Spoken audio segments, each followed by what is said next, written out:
Nah, kalau yang bawaannya emang istrinya kan emang dia udah punya anak ya, itu udah diambil sama neneknya.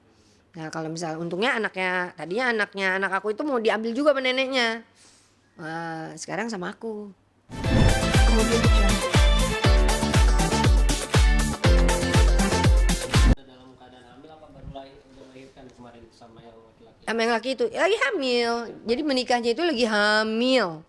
Coba, dan waktu pas hamil 7 bulan aja aku masih ketemu sama nih istrinya, aku masih ketemu.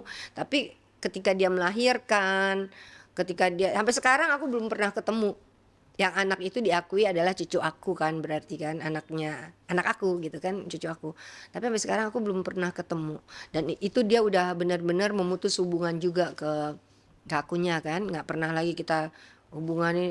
Masih banyak foto-foto yang istilahnya pada saat dulu ya hubungan mereka masih baik gitu.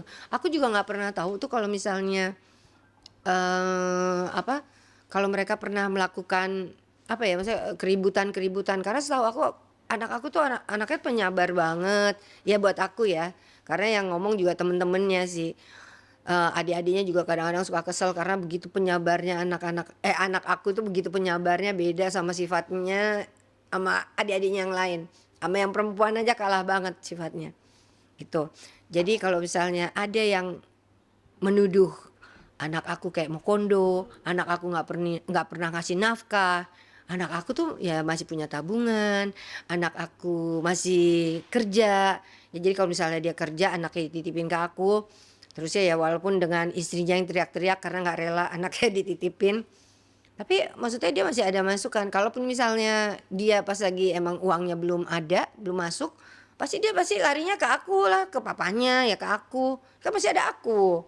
Ya kan? Jadi nggak mungkin kalau misalnya dia nggak dibilang sampai nggak menafkahi itu kayaknya enggak lah ya. Tapi Raffi nggak kenal dengan pria ini yang dinikahi. Nggak, nggak kenal. Dia nggak kenal, dia juga ya sama deh kayak aku deh, kayak waktu awal dikasih tahu seminggu sebelum nikah aja. Ternyata janda anak satu nih, kayak gitu kan. Ya jadi kan istilahnya mungkin pada saat itu juga waktu kenalan sama anak aku juga pasti banyak hal-hal yang bikin kasih surprise gitu. Menurut aku sih gitu ya. Yang anak aku ya namanya udah cinta, ya udahlah terima aja kali gitu. Ya Nah, udah. langkah yang waktu udah mau lakukan apa nih? Kemarin kan biasanya mau lanjutkan ke langkah hukum ya. Nah, jadi sekarang gini, dokumen-dokumennya anak aku itu kan udah dihilangin, udah dibawa sama perempuan itu. Mungkin dia udah setting out jauh-jauh hari itu, dia udah ngeset, ya kan? Dibikin susah untuk ininya, ngurus-ngurusnya. Nah, kalau misalnya untungnya aku memviralkan, ya kan? Jadi aku banyak masukan, banyak juga yang mengerti hukum secara negara dan agama. Akhirnya ya kita mungkin akan melakukan laporan dulu, tapi kita akan mengurus dulu kayak misalnya buku nikah kan nggak ada nih, dibawa tuh masih perempuan. Jadi kita lagi ngurus ke KUA untuk minta salinannya. Nah, setelah itu ya kita yang akan kita lakukan ya laporan polisi dengan pasal perjinahan. Tapi ini Raffi sendiri udah tahu tidak akan melakukan langkah hukum ini. Ya karena memang harus dia yang melapor, makanya aku selalu ke-push dia. Kak, ini untuk kamu, bukan untuk mama. Ini juga untuk cucu mama. Gitu. Ini untuk anak kamu. Dia harus jelas. Dia juga nggak mau dong, kasihan dong, kan ada yang bilang kasihan nih mentalnya anak kalau misalnya ibunya sampai masuk nih dibully gitu kan. Lebih kasihan lagi kalau misalnya dia tahu kalau misalnya bapaknya, dia mikirin bapaknya juga dong gitu kan. Karena kan sama ini juga soalnya gini, kayak anaknya itu selalu bilang aku nggak mau kehilangan papa. Dia malah nggak merasa kalau misalnya dia punya bunda, dia nggak ngerasa kalau punya itu gitu. Jadi gini, tunggu dulu, ada lagi satu cerita yang orang mungkin perlu tahu ya. Kalau misalnya dibilangin ada tuduhan kalau Raffi mau kondo nggak nafkahin.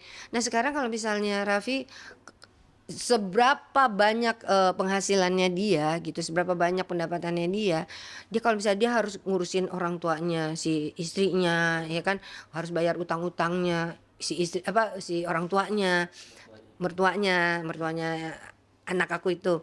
Terus dia harus bayar adiknya yang ada urusan sama hukum gitu kan. Terus dia yang harus nebus, terus ntar masuk lagi, dipanggil lagi, ya kan. Kasusnya sama, hukum lagi. Iya, mau berapa banyak juga, ini uangnya dia, ya pasti akan habis untuk hal-hal yang nggak penting gitu loh, ya kan, untuk ngebiayain keluarganya si perempuan ini gitu. Nah, kalau aku sih masalahnya nggak apa-apa, tapi jangan dibikin seperti ini dong gitu loh. Kalau misalnya emang lu memanfaatkan ya nggak apa-apa ya, namanya suami istri pasti emang ya lu gua manfaatin untuk kebahagiaan ya keluarga gitu kan. Tapi kalau misalnya keluarganya menyebar ke adik-adiknya juga, biaya nikahnya juga harus anak aku yang biayain kayak gitu. Terusnya, ulang tahun aja mintanya minta minta barang, misal kayak minta kulkas, minta handphone, tapi pas ditanya besoknya udah dijual, aneh gitu loh maksudnya. Ya aku juga nggak rela lah ya. Jadi cerita-cerita itu baru aku terima setelah foto ini, aku dapat juga ya. Setelah aku viralin, begitu banyak info-info juga mengenai istri anak aku, mengenai keluarganya. Nah, akhirnya aku tambah semangat untuk memperjuangkan anak aku, untuk membela anak aku. Jadi itu yang bikin aku, "Ayo Kak, jangan berhenti. Jangan tiba-tiba di tengah jalan kamu merasa kasihan lagi." Nggak ada kasihan. Emangnya ada yang kasihanin kamu dalam kondisi seperti ini? Kemarin-kemarin ada yang kasihanin kamu. Dia melakukan hal itu karena dia udah nggak ada rasa kasihan lagi gitu. Untuk anaknya sekarang eh, sama Raffi atau sama wanita itu? Nah, kalau yang bawaannya emang istrinya kan emang dia udah punya anak ya. Itu udah diambil sama neneknya. Nah, kalau misal untungnya tadinya anaknya anak aku itu mau diambil juga sama neneknya. Wah, sekarang sama aku. Gitu. Dan gak nanyain mamanya juga ya? Nggak mau ketemu. Nggak mau ketemu. Malah nggak mau ketemu. Kalau misalnya aku bunda datang ke rumah Nena, aku mau ngumpet. Dia bilang, terus aku mau lari. Aku nggak mau ketemu sama perempuan itu. Ngomongnya bukan bunda lah sekarang. Karena dia sering pernah disakitin juga tuh gimana? Karena dia udah nggak ngerasain ini, nggak ngerasain kasih sayangnya, ketemunya. Mungkin dia melihat pada saat si ibunya marah-marahin bapaknya gitu kan. Mungkin mereka berantem di depan anaknya. Karena ini memang benar. Ini aku pernah nih satu kejadian, anak aku telepon, "Tolong mah datang ke sini karena nih dia lagi kesurupan," katanya gitu. Aku dateng lah ke sana kan. Aku mau nyelamatin cucu-cucu aku. Pas aku datang dia lagi teriak-teriak, lagi pegang-pegang ini, lagi ngejar-ngejar gini, pakai senjata tajam gitu kan. Ya aku panik kan, terus dia ngedeprok, terus aku maksudnya kan itu ada tetangga-tetangga, dia teriaknya tantrum gila, kenceng banget gitu. Aku nggak pernah loh ngedenger orang sampai yang sampai yang parah gitu. Kenapa sih?" Aku bilang, jadi aku nyelamatin cucu aku bilang, diem," gitu. Maksudnya aku ya pakai kaki karena dia di bawah, aku sambil gendong cucu aku kan. Aku bilang, diem," aku bilang gitu. Itu aja dia tuh playing victimnya, dia bilang katanya aku nendang, dia sampai pingsan. Aku bilang, ke anak aku, "Kalau misalnya mama sampai nendang orang, itu nggak cuma pingsan," aku bilang, "bisa metong," aku bilang gitu. Karena aku cuma Noel gitu, "Lu diem," gitu, "ini anaknya kasihan," gitu. Dia udah bawa pisau gitu-gitu segala macem, itu loh. Jadi ya banyak hal-hal yang dibikin cerita nih sama si drama queen ini, gitu. Terakhir, eh, berarti terakhir si Raffi sama Vina ini udah gak pulang-pulang tuh ya si Vinanya ya setelah Heeh, nikah ini? heeh, dia masih pulang dong, masih bawa bayinya kan. Masih bawa bayinya yang ini kan, dia masih pulang. Jadi Vina itu masih tetap si Vina, si perempuan itu masih pulang. Nih, dia bayinya tuh kan. Jadi bayinya tetap dikasih lihat dan ini kan dia bilang ini anaknya dari anak aku.